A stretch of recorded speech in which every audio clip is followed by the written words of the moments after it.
हरे शिव हरे राम राम नाम सत्य हो भनौँ साथीहरू। अब हामीले चाहिँ विपिनलाई गुमाइसकेको अवस्था लगभग प्रमाणित भयो। अहिले चाहिँ इजरायली सेनाका प्रमुखले औपचारिक रूपमै हमासहरूसँगको त्यो बन्धक नियन्त्रित क्षेत्र समेत सबै हेरी बुझी जानी र हमाससँग फाइनल कुराकानी गरेर हाम्रो विपिन बाबु अब जीवित नरहेको भन्ने आधिकारिक जानकारी गराइसकेका छन्। विपिनका परिवार सदस्यहरू, दाजु बहिनी अनि त्यसैगरी नेपाली दूतावास, इजरायल स्थित दूतावास र नेपाल सरकारका आवश्यक प्रतिनिधि लगायत इजरायलको प्रधानमन्त्री कार्यालयलाई समेत त्यहाँको सैनिक प्रमुखले जानकारी गराइसकेको भन्ने कुरा आयो विपिनको सम्बन्धमा। किनकि विपिनको खोजीको लागि यत्रो धेरै प्रयास भएको थियो। तरिका आमाले र बहिनीले त्यत्रो प्रयास गर्नुभयो। बहिनी बिचरा त्यो बालखा नानुले एउटा विश्व शान्तिको दूत जस्तै गरेर संसारभरि भौतारिएर अहिले अमेरिकामै छन् आमा र बहिनी। यहाँको युनाइटेड नेसन्समा पनि उनीहरूले कुराकानी राखेका थिए।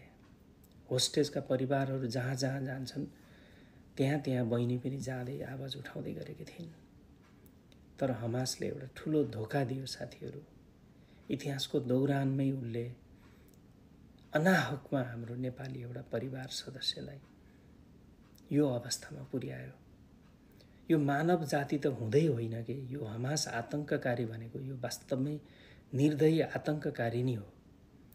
नभए एउटा निर्दोष अनाहकमा अर्को परदेशबाट आएको मानिसलाई यसरी गुमनाम बनाउनु पर्ने कुनै जरुरी थिएन। उसको हामीले खाइदिएको केही थिएन, लाइदिएको केही थिएन।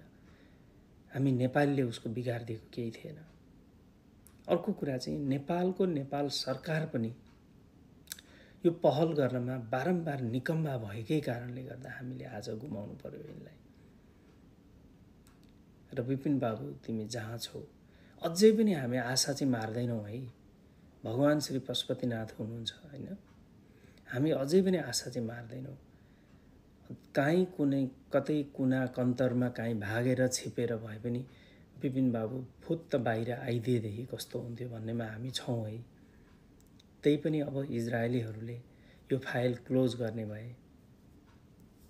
अब विपिन बाबु अन्य 10 जना नेपालीहरू जसरी त्यहाँ चाहिँ शहादत भएका थिए त्यसै लिस्टमा पर्ने अवस्था भयो। यो दुःखमा हामी सबैले एउटा चाहिँ आत्मबल हासिल गरौँ र यस्ता घटनाबाट अब भविष्यको लागि शिक्षा लिउँ। र विपिनको आमा, बहिनी, बुवा, दाजु, परिवारहरू जो हुनुहुन्छ, जहाँ हुनुहुन्छ, यहाँहरूले धैर्य धारण गरिदिनु होला। हाम्रो देश असक्षम भयो एउटा होनहार नेपाली नागरिकलाई जोगाउनको लागि। आफैमै झगडा गर्दा ठिक्क छ नेपालभित्र, कसरी हामी बचाउन सक्छौँ र आफ्ना नागरिकहरूलाई संसारभरि। विपिन बाबुको आत्माले शान्ति पाओस् जहाँ हुनुहुन्छ। हुन त अझै पनि उहाँलाई हामी जीवितै हेर्न चाहन्छौँ।